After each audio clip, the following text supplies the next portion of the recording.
goings on for now, and we're on to our speaker. Our speaker this month is Mick Normington. Mick's a business researcher for the Labor Market Information Team at the Texas Workforce Commission. He and his co-workers study the changing supply and demand of workers in Texas, as well as the changing skill demands of employers. Mick earned his bachelor's degree in business journalism and economics from the University of Missouri.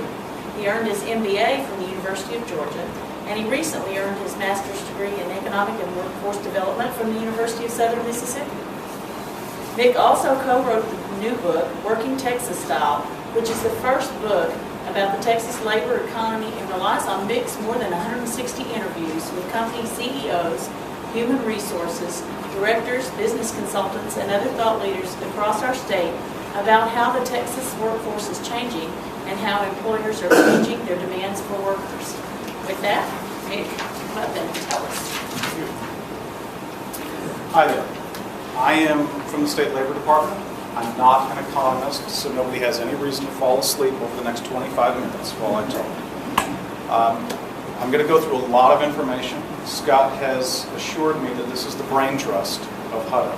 So I need everybody to have their thinking caps on because I'm going to go through this information very quickly. I'm condensing a bit of a longer presentation about how jobs and the jobs economy is changing here in Texas. And it is my hope that over the next week or so, you'll be having a conversation with a friend of yours and you'll say, you know, there was a very young, very handsome man from the State Labor Department, and he said some things about the local economy that got me thinking. That is my hope, that will happen in your brain. So I'm going to quickly run through this. Now, I know there are two kinds of people in this world, left-brain people and right-brain people. Some of you like trends. Some of you are interested in numbers. I'm going to try to satisfy both groups over the next 25 minutes. I want you to keep in mind that everybody has an opinion about the economy. Okay? We all look through the windshield of our automobiles and we see how our take on the economy works, and then we internalize that. I want to hopefully expand your thinking a little bit to particularly think about Williamson County and Texas, and how jobs are changing in this community, and how jobs might continue to change quite a bit. The reality is, over the last 15 years, employers are telling us there's been radical change in the kinds of workers that we have in Texas and in the Austin metro market in particular. Okay, I'm only going to talk to the folks who are over the age of 35 for a moment. Folks over the age of 35, can you remember a time when a company's sales went up and they hired more workers, and their stock price went up? Can you remember a time when that happened? It happened for the first 200 years of this country's history. And then things started to change a little bit. Nowadays we can have a company whose orders go up, they lay off workers, their productivity goes up, their profits go up, and their stock price goes way up. That can happen in the modern economy for a variety of reasons. We've got a lot of different things going on. There's a lot of convergence of a lot of different areas of the globe are impacting even our local economies. So we want you to keep these things in mind. Your local economy is not as cut and dry as it used to be. Particularly here in Texas. Here's how we look at the Texas economy. A lot of things are impacting that all at the same time. This is a very general way that you can think about why is there demand for products, why is there demand for workers in Texas. What kinds of communities can grow or shrink because of the changing economy. And again, this is all in your handout. I hope you brought pens. I'm going to beg you to take notes later on. Okay. There are different ways we can think about the economy. There's the traditional frictional. I quit a job and I'm looking for a new job, and it takes me a little bit of time before I find my next job. And that time between job A and job B, that's frictional. That's a frictional difference. Seasonal economy, economic changes, I'm sure you're familiar with that. It's what happens in December and June of every year, every community. But there's also structural change. And this is one of the key components of what's going on in our economy.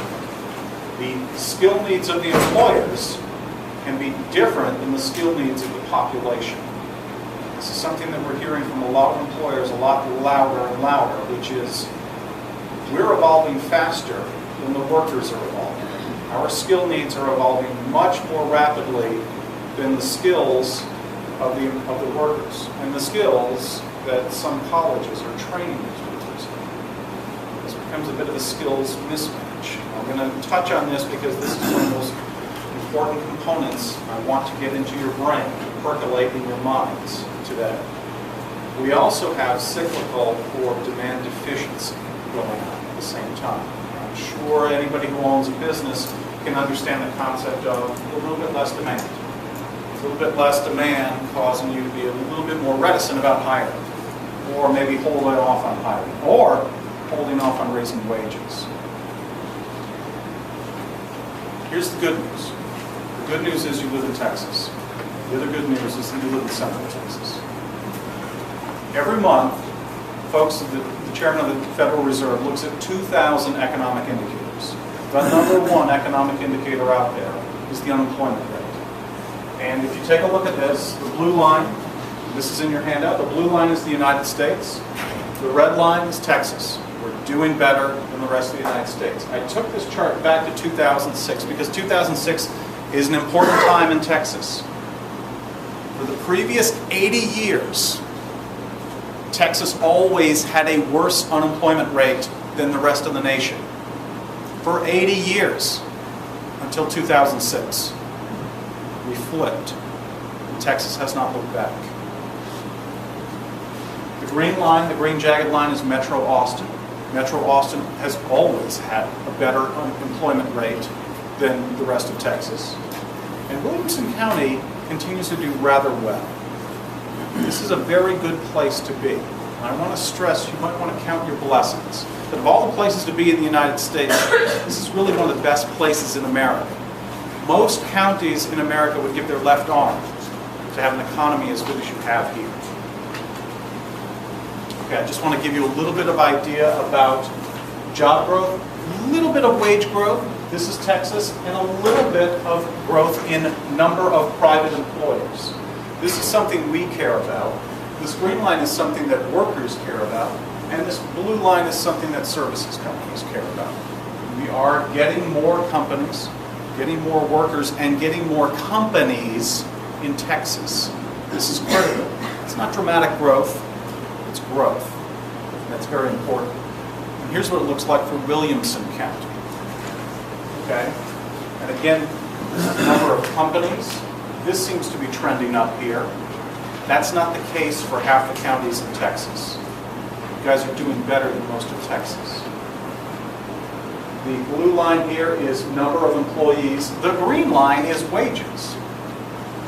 Your wages have been going up quite a bit here in Williamson County.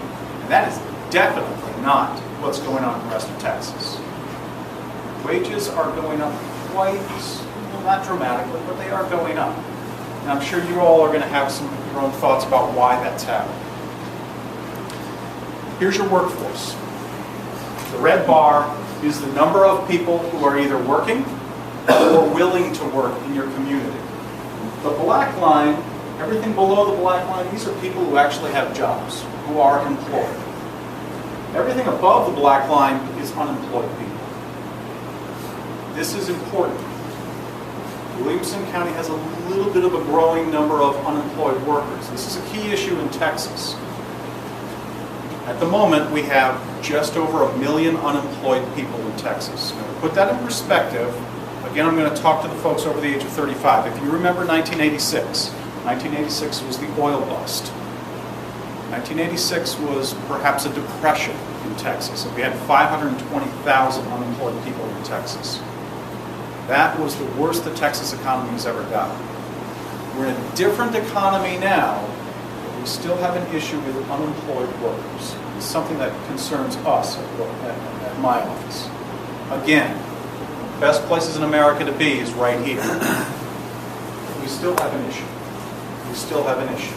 And some of it could be that structural change going on in the economy. Some of it could be demand deficiency going on in the economy here in Texas. Okay. Again, I said there are 2,000 economic indicators. I'm going to tell you a secret. There are are two especially important ones: trucking jobs and temp jobs. We believe these are the two most important leading economic indicators. And in Williamson County, these numbers have been going up. This is not the case for a lot of Texas. This is not the case for a lot of America. But it is the case here. And that portends very well for what's going on in your community. Things are looking up here. Not just in the trucking jobs. I hope you understand. Trucking jobs is important because when companies order stuff, when consumers order stuff, when businesses order stuff, that stuff really gets delivered by truck. The other thing is temp jobs. Again, the black line is what matters here. The green line is wages. The black line is what really matters. That's fantastic. There are more people getting temp jobs here than most other places in Texas. This portends especially well for you, because hiring temp workers is one of those stages for a company to bring on a full-time worker. And when companies bring on a full-time worker, they're doing really well. So your companies in this community are moving along that cycle, and I'm going to show you that cycle in just a little bit, of moving toward hiring more full-time workers. That is fantastic. Again, if there's nothing else you take away from today, this black line going up, that's a robust economy. That's an economy that's going to be robust 6 months out. Okay. We have a variety of software tools. One of the tools that we have is something called Spider software. It goes out onto the internet every night. It scours through all the help wanted online ads. And it tries to filter out duplicates. So if there's an ad on Monster.com and on the Austin American-Statesman website, it filters those out. For the Austin metro area, the 5-county Austin metro area, which includes Williamson County, here's who's got the most wanteds. Now, if you look through this list, this is a 90-day window. So I'm looking over the last 90 days, and I compiled this as of last night. Over the last 90 days, here's who's got the most wanteds. And I know you're going to say, well, wait a second, Nick. Half of those are temp agencies. Yeah, that's true. It's not bad. It's not bad that temp agencies have a lot of want ads right now. This is fantastic. Most places in America would give their left leg to have a list like this. This is the Austin metro area. Here's where those jobs are located. What we do is we look at the city that the position being advertised for is located, the job requirement, and the education requirement. But here's the city where over the last 90 days, the most help wanted ads have been. This is pretty good. You'll see quite a bit of Williamson County, but you'll also see quite a bit of Travis County. Again, lots of openings, lots of expansion going on in your community. And you have all these slides, so feel free to take these slides with you. And there's more handouts at the back by the bar. Okay, here are the specific jobs. I'm showing you the top 16 because for the last 2 years, this top 16 have been the same top 16. These are the most popular jobs that we're trying to hire for in our community. Here's the number of openings in this current 90-day window that I talked about. And here's the preferred education level. Now I want to come back to education. If you notice, half of these require a degree of some kind, whether it's an associate's degree or a bachelor's degree or something higher. This is very unique. The Austin metro area is the most white-collar workforce in Texas by far. And that includes Williamson County. In other words, you don't absolutely have to have a college degree of some kind, but you almost do in this community. And here's why it's further important. Here is, we take a look at the rural capital area. This is the counties that surround Travis County. And the reality is, most of this is Williamson County. We're using data from the Census Bureau and employment trends data to make some projections. Here's what we project are going to be the fastest growth occupations. Again, this is current reality. What I just showed you, this is real job openings right now. And this is our projections. We want to point out the required education levels. You don't have to have a college degree. It really helps. It really helps in this community. And you see the growth rate over the next decade based on hiring trends that we've seen over the last 5 years and based on census data about where population is moving. When population movement is going to be very important for the Austin metro area and for Texas. I'm going to get to that in a moment. You should have this in your handout as well. If you got kids, if you know some kids, you might want to point out in their future, this is where the most job openings are probably going to be. Okay, here's the information just for Texas statewide. You'll see that a lot of these jobs aren't necessarily higher paying or really requiring an education, a higher degree of education. The Austin metro area is a bit unique. I'm going to shift gears for a moment and talk a little bit about this book. Again, this is the first book about the Texas economy. What we did was we talked to CEOs last year about what is changing, what kinds of workers do you need, and why do you need new kinds of workers. And the reality is that CEOs are telling us, you know, this recession is really accelerating change within our company. It's rapidly accelerating change. But the other thing that's rapidly changing is the workforce itself. In the last 15 years, the demographics of Texas workers have changed radically, and companies are adjusting to that. We also in the book take a look at structural change, just different and new kinds of economic forces, technological change, how that's impacting jobs in Texas, and of course how technological change is impacting the energy industry, which is accounting for a cornerstone of the Texas economy. Okay. I've only got 5 important slides, so if you want to fall asleep, I will tell you the 5 slides that you put a star next to, because they're the most important, and this is the first one. These are the key issues that we hear from companies. 4 generations all working in the same workforce. Major problems because of that. Major opportunities, major problems because of that. You've got the baby boomers gradually moving into retirement. And I say gradually because I'm going to show you in a moment the caveat there. But we've got a few of our cornerstone industries where more than half of the workers are over the age of 50. And these are the industries where more than half the workers are over the age of 50. And if you're in the energy sector or the utilities sector, you've heard of the great shift change, where you have some older populations in the workforce there, and they know that this decade they're going to see radical change of a lot of their workers retiring and having to bring in a lot of younger workers.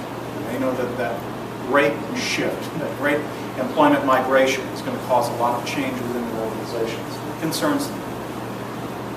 Texas is the only state in the union where Generation X has become the leading members of the workforce. That's a key point I'll get to in a moment.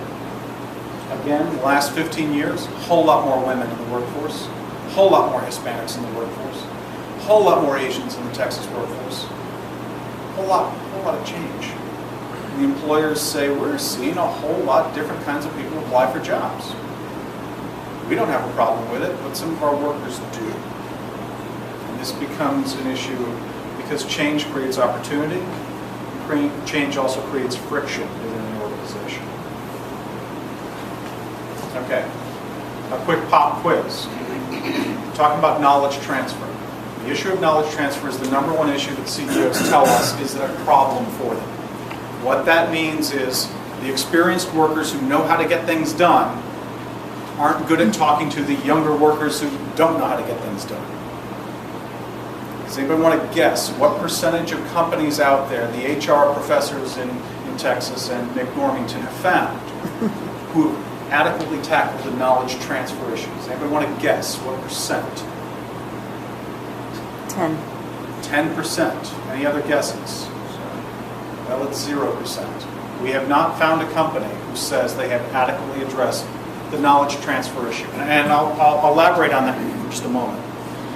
The baby boom generation, the biggest generation we've ever had, has demonstrated that they are the generation who knows how to get things done, and they've made an art form of it. Baby boomers understand which customers need to have lots of key instructions and which customers just need a pamphlet. Baby boomers seem to understand which bosses need to be told a dirty joke in order to start a meeting versus which bosses just need an email. Baby boomers seem to understand which customers need a 60-day advance notice and which customers need a 24-hour notice. These are the tacit pieces of knowledge that aren't in the employee manual. And baby boomers have this information. The trouble is, those 4 generations have proven that they are not good at talking to one another for a variety of reasons. But in Texas, the CEOs and the HR directors say, our 4 generations, they rarely speak to one another. They're damn sure not friends with one another. I say this because it is being brought up to us that this is the #1 problem for employers. So within your organization, if you can break down some of these knowledge transfer issues within your organization by talking to people of a different age than you can be a hero. This creates a great opportunity for people who simply have better communication skills in Texas. Okay, again, 4 generations in the same workforce. This gold line, these are the baby boomers. Approximately 75 million of them in America. 1 out of every 3 workers in Texas are baby boomers. They started to retire, and then, after 2005, they came back into the labor force. These baby boomers keep coming back into the labor force after they retire. And that creates a bit of friction within companies, especially since the millennial generation, that's the young people who are between the ages of 18 and 32, the millennial generation is really having a hard time getting into the Texas workforce. Partially because my generation, which is actually only a 40 million member generation, Generation X, the tiny generation, has been moving to Texas. And now in Texas, Generation X is the dominant members of the workforce. And this is the only state in the nation where that is the case. You might want to just keep that in mind to understand some of the moving trends that we have in our community. Now again, those baby boomers came back into the workforce because a few years ago their 401ks became 201ks. And then they went back up a few weeks ago to become 401ks again. Now they're back down to 301ks. So we don't know what the baby boomers will do. The other key issues are the baby boomers prove to be the most social generation. They like working. They like interacting with one another. And they have a variety of reasons for coming back into the workforce. The first one that they say in Texas is, hey, I miss my coworkers. I miss the camaraderie of having friends to talk to at work and having a task to work on. I really liked it.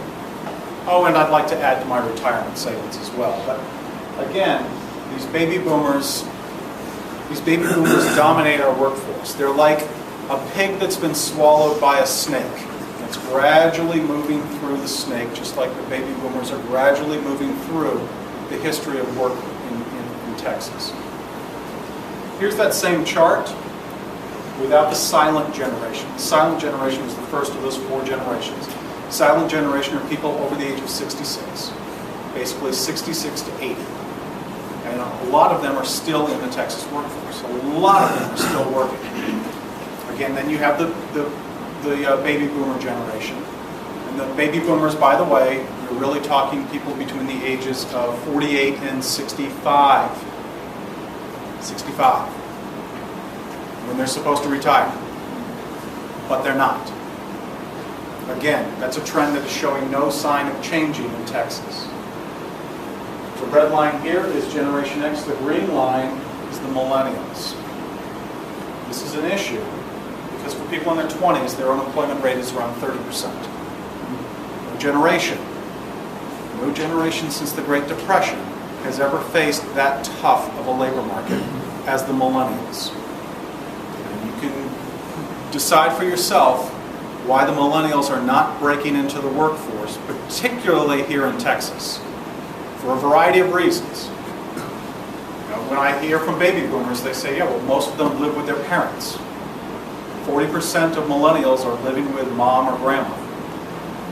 We don't know if that is holding them back from applying for enough jobs. But again, the millennials are struggling mightily in Texas to get jobs. And that's going to impact wages quite a bit in Texas. Okay. You got your pens out. This is another slide. Just put some stars next to this. Again, these are key issues. Knowledge transfer, the number one issue that we hear from employers. It's a problem. Getting information between people of different ages. Number one problem. Finding qualified workers. Could there be some skill mismatch going on in the Texas economy? I think I'm going to show you that in just a moment. Inclusiveness. A key issue in Texas as we have this radically diverse workforce over the last 15 years. And I'm going to stress this one here, getting the right degrees.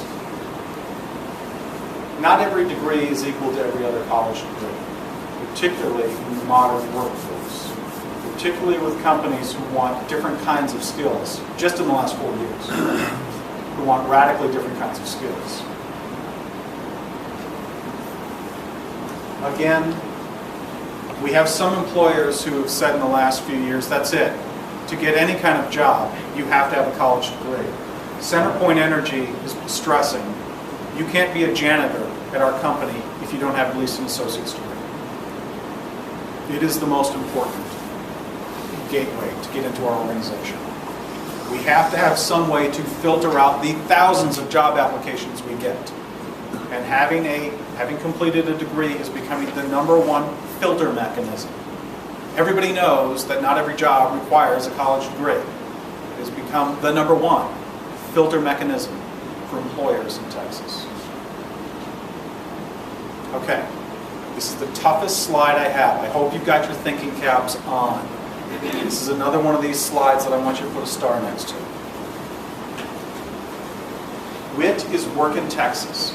Anybody who's unemployed has to go on to our database, fill out a very basic resume of who they are, where do they live, what's their education level, what's their work experience. So we can have an understanding as to where are the workers, where are the available workers in Texas. The help wanted online was that thing I showed you earlier, which is employers posting jobs with education requirements. Okay? So in 2010, this is almost all the unemployed workers in Texas. It's not all of them, but it's probably about 98%. And here was the breakdown of their education level. 85% of them didn't have a college degree. Okay? Here are the job openings in 2010 in Texas. 53% of all job openings required a college degree. This is the skills mismatch in Texas. Now, if you've got your pens out, I'm begging you to write down a few numbers here. 53% of all job openings in Texas in 2010 required a degree of some kind. In 2009, it was 49%. In 2008, it was 47%. Do you see a trend here? Here's the key point that I really want to stress to you. This associate's degree level. This is where all the growth is coming from. Employers love associate's degrees. They love them. Texas employers say that people with an associate's degree have a whole lot less student loan debt. They're less anxious. They've also been trained on key current skills. Community colleges are especially effective in Texas at teaching marketable skills. And employers are responding to that by demanding more and more people with associate's degrees. I hope your community has a community college. Because one thing we're hearing from employers is, we don't want to train the workers. The workers can go get their training on their own. They pay for that themselves. They get that training at night.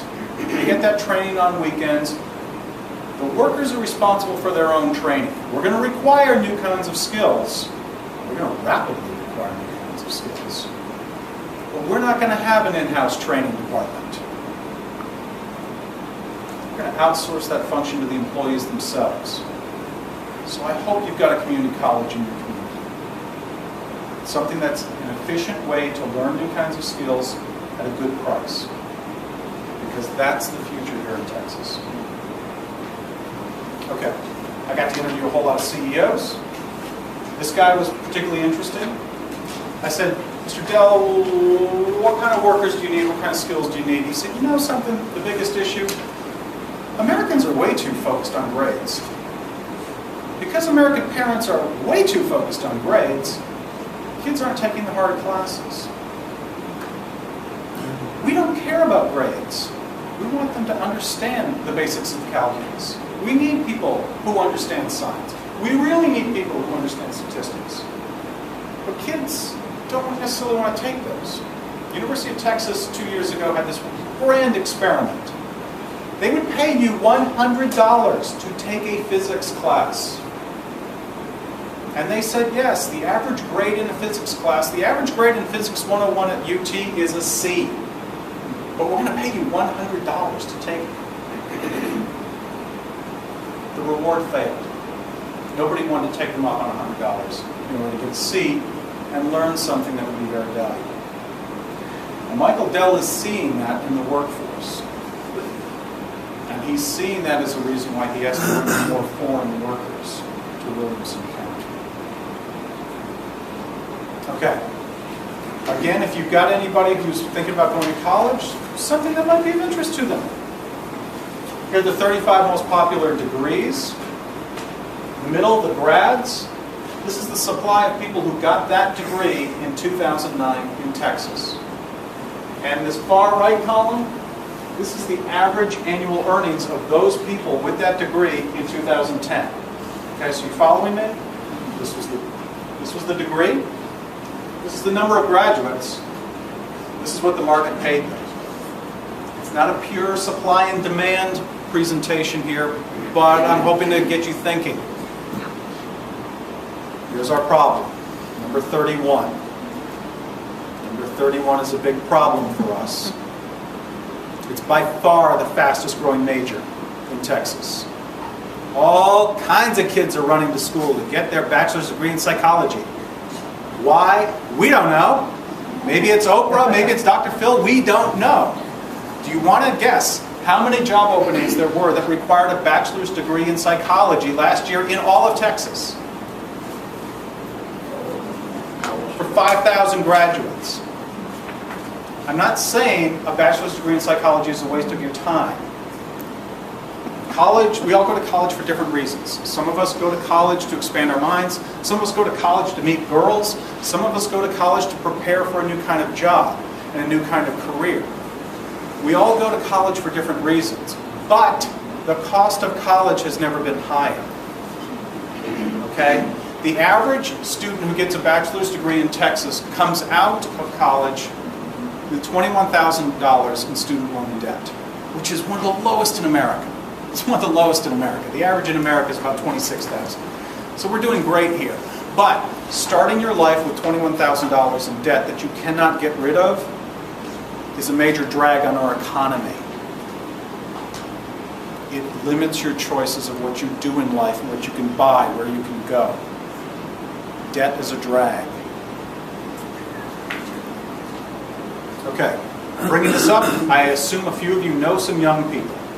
I bring this up because for the last decade we've been running this toll-free phone number. Any high school student who wants information about a different career, they can contact us, they can email us, they can mail us their basic questions, and we send them information. We get about 3,000 calls and contacts a year from Texas high school students. This has been the same list for the last 20 years. Okay, and everything with an asterisk, that's what first graders and second graders say. This is the universe of what Texas high school students understand as their career options. Now let me tell you something. A couple decades ago, the Department of Defense said we need to classify all the jobs in the military. We're going to do a systematic approach, and the Department of Defense came up with 400 basic jobs. There are 400 career paths with the Department of Defense, with the military. And the Department of Labor looked at that and said, damn, that's a great way you put that together. We're going to do that for the United States. In the United States, we have 4,000 basic careers. Texas high school students understand less than 0.5% of all their career options. Please, please, if you know somebody, if you know a young person, tell them about your career. Tell them about the twists and turns in your career. Because we don't find people who have a straight line projection on their career. We all stumble forward in our careers. We take opportunities when they come, and we get married, and we move into new opportunities based on what our friends say. Tell a young person about how your career worked, the crooked path that you took, because I know that almost all of us have taken a crooked path in our careers. And how maybe you're not doing what you thought you wanted to do when you were 16 years old. I'm going to bet that some of you are doing something radically different now than what you thought you were going to be doing when you were 16. I wanted to be a cowboy when I was 16. It didn't work out. Okay, quick pop quiz. This was a survey done at the end of 2007, at the beginning of the recession. High school students in every state, including Texas, were surveyed and asked the magical question, at age 22, how much money are you going to be making? Does anybody want to guess? I got a prize for this. Anybody want to guess what the average high school student in America said they would be making at age 22? 110,000. 65. 40. 55. Annual or hourly? Well, I'll take hourly. 40. Okay, let me explain something. When I graduated with my bachelor's degree, I was making $15,000 a year. Okay? And I was so happy. I was so happy to have that job. Here's the correct answer. That's $70 an hour, if you want to put it in hourly terms. Why are boys and girls different? We don't know. This is $84 an hour. This is $55 an hour. Where do they get this? We don't know. The average 22-year-old in Texas makes about $22,000 a year. Wow. I bring this up because we all have misperceptions of reality. Not just teenagers, adults have it as well. Now, who said 110? Sir. Thank you for playing. We all have misperceptions about reality, so please keep that in mind. All right, I'm running low on time. Scott wants me off this stage quickly. So I just want to bring up a few other things that we're keeping an eye on. Migration. Again, everything in the economy comes down to supply and demand, particularly supply and demand of people. Every day in Texas, this trend is still happening, every day in Texas, 1,000 people move here. They're only moving to 4 communities. Dallas-Fort Worth, Austin, San Antonio, and Houston. That's it. People in the rural areas are also moving to these four areas. Half the counties in Texas continue to lose population. Everybody's moving to the urban areas because there's more jobs, there's more opportunity. Please keep that in mind. The black line says where people are moving from to. The red line says where people are moving from Williamson County and going to. You don't see many red lines there, do you? There's a few people who moved from Williamson County to New York City, Washington, D.C., and Houston. Otherwise, you got a lot of people moving here. And here's where they're coming from. You guys are a popular place. Here's what it looks like for Travis County. Very similar. But again, here's how your community's changing. Okay, a little bit about commuting patterns. This is some other information we get from the Census Bureau. This is for Williamson County. The red and the blue dots, that's the greatest concentration of people. The black dots represent about 10 workers. And that is where they work. They live in Williamson County. Where the black dots are where they work. You have a tremendous number of commuters here. You got a crazy number of commuters.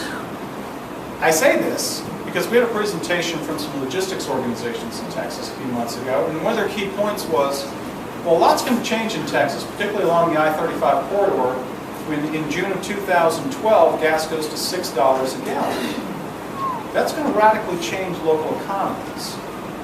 So this might be something to think about for your commuter-happy Williamson County. That could impact things quite a bit. Now, I do want to say, change creates opportunity.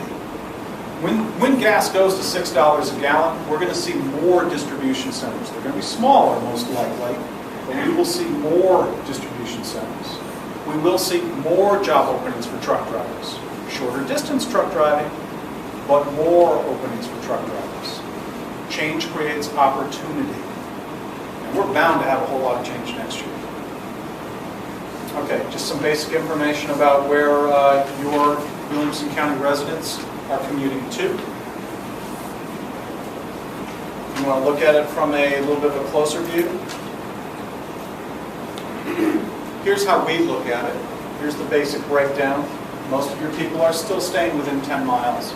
But you've got a whole lot of people commuting down to Austin, Pflugerville, and San Antonio. They like living here. They like working elsewhere. We'll see how that changes as the economy evolves. Okay, we do quite a bit of forecasting. You guys are right here, rural cap. We're looking at 2.2% job growth for the next few years based on all of our projections. Part of that is driven by population increase. Part of that is driven by new kinds of companies starting up. You guys are a good hub for startup companies. Williamson and Travis counties. 2.2% job growth. And I think a few of you are saying, well, wait a second, Mick. Brazil has 9% job growth. China still has 7% job growth. Russia has 5% job growth. India has about 5% job growth. Yeah, but America doesn't. America has less than 1% job growth. Congratulations, 2.2% is one of the best in America.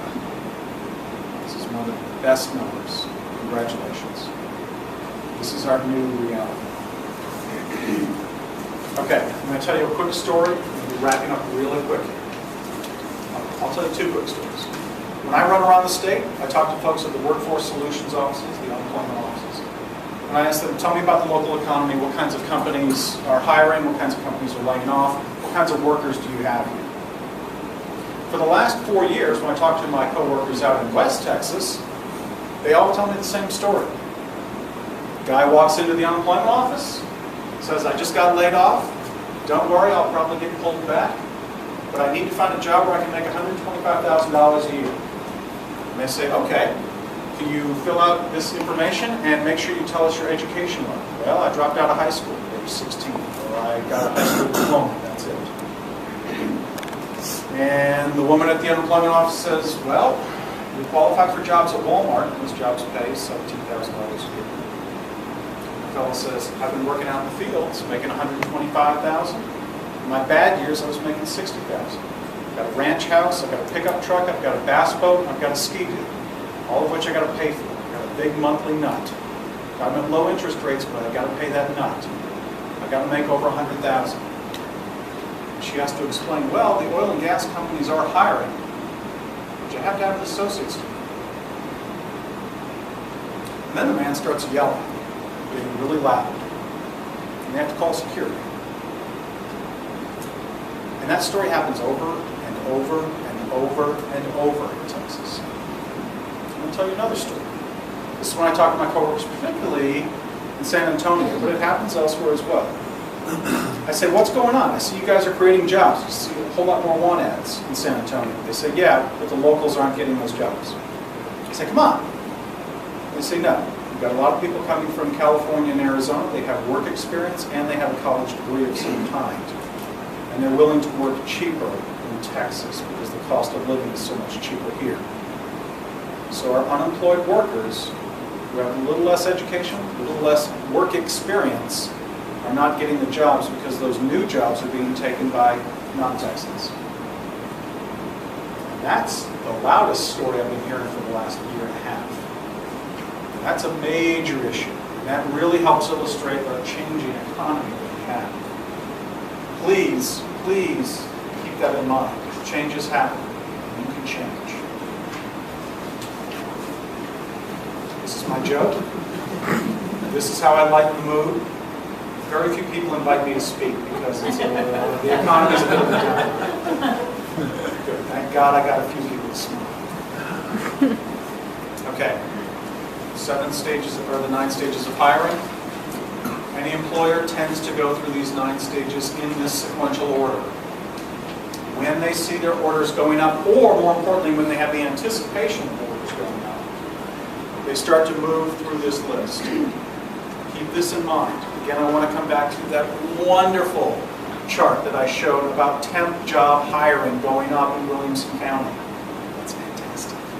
That's fantastic. That's the future. That's your future. Companies will gradually move through this until they get to number 9, which is actually hire an actual person for an actual full-time job. Now I'm going to tell you, Ray Perryman, the economist, keeps pointing out we've got 3 million jobs going unfilled in America, and a lot of them are in Texas, because the employers are saying, I'm not getting the kinds of workers I want, or I'm not ready to pull the trigger on hiring a full-time worker. We have a little bit of congestion going on through this process. We call it hiring pipeline constipation. But we are not moving through this list as fast as we would like the business community to, for a variety of reasons. Okay, 2 stars next to this slide, I'm almost done. When we talk to employers for the last 20 years, the thing that they say they would want the most is good communication skills. But they're being really insistent. They want really concise communication skills. Can you explain your job in 2 sentences? Can you explain who you are as a worker in 2 sentences? Can you explain what your organization does in 2 sentences? Can you explain what you can do for a customer or end user in 2 sentences?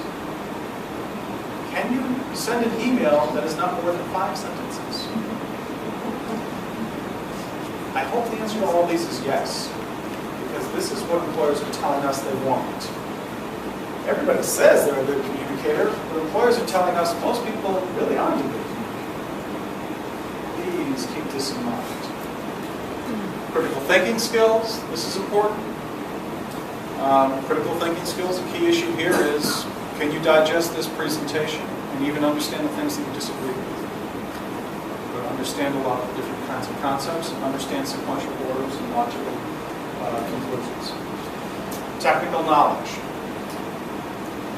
I'm working on this. I don't have proof of this, but we believe the number 1 in-demand skill in Texas is understanding Excel spreadsheets. Can you fill out an Excel spreadsheet? Can you manipulate an Excel spreadsheet? Because if you can get blue-collar jobs, pink-collar jobs, white-collar jobs. Excel spreadsheet, the number 1 in-demand skill in Texas. Now again, everything else I have, I've got the sources on it. That's the one thing I'm saying today that I do not have actual scientific evidence for. That is simply, as we look at all these job openings, it's Excel is listed, Excel is listed, Excel is listed, Excel is listed. It forms the basis of so many of our jobs today. For the last 20 years, we've been in a measurement culture. And Dell certainly drives the issue of if you can measure it, you can manage it. Again, Excel is the key way to measure our society. A can-do attitude. Nobody likes workers who bitch and complain a lot. You have a positive attitude. Number 5 is brand new. Can you interact with people who look different than you? Can you interact with people who have a different education level? Can you interact with people who are of a different religion than you? Different race than you? Different age than you?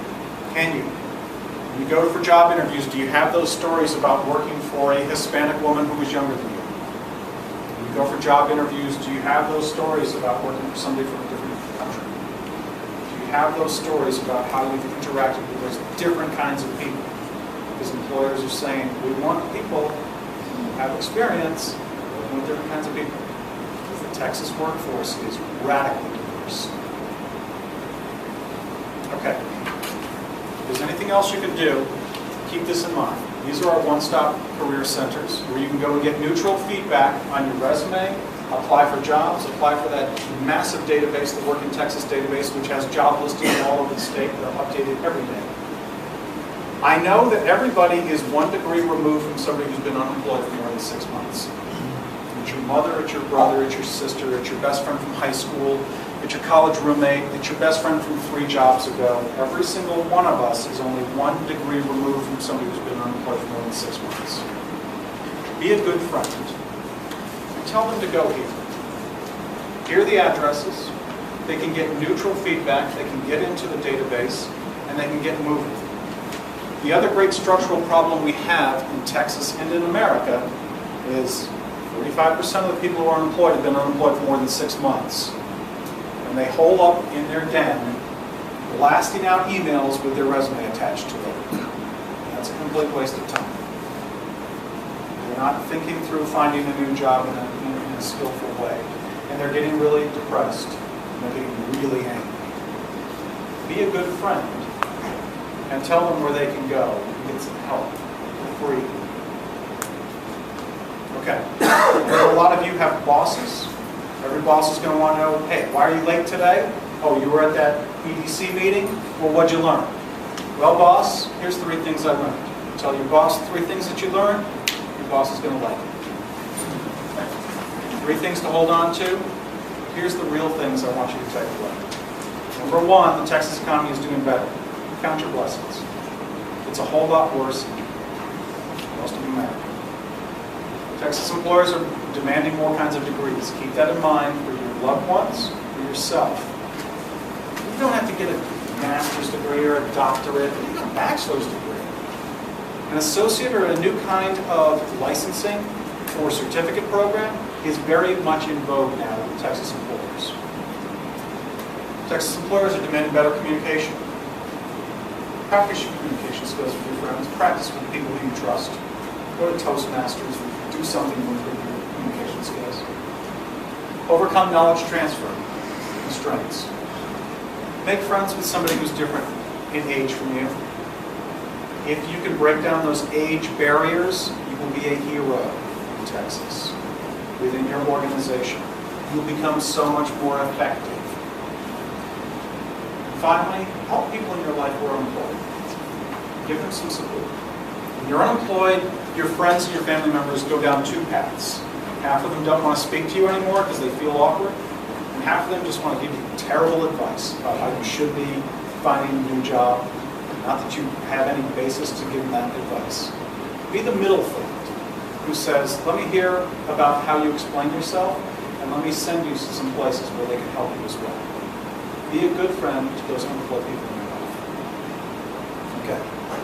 That's the end of my presentation. Here's where you can go to get the book. Here's if you have any kids, that toll-free number is the hotline to get career advice. You can call it. It's designed for high school students, but you can call it. If you £0 out, you can order any of our products. I've got a few products here today to help people on their career paths. Just some interesting comments about the changing economy.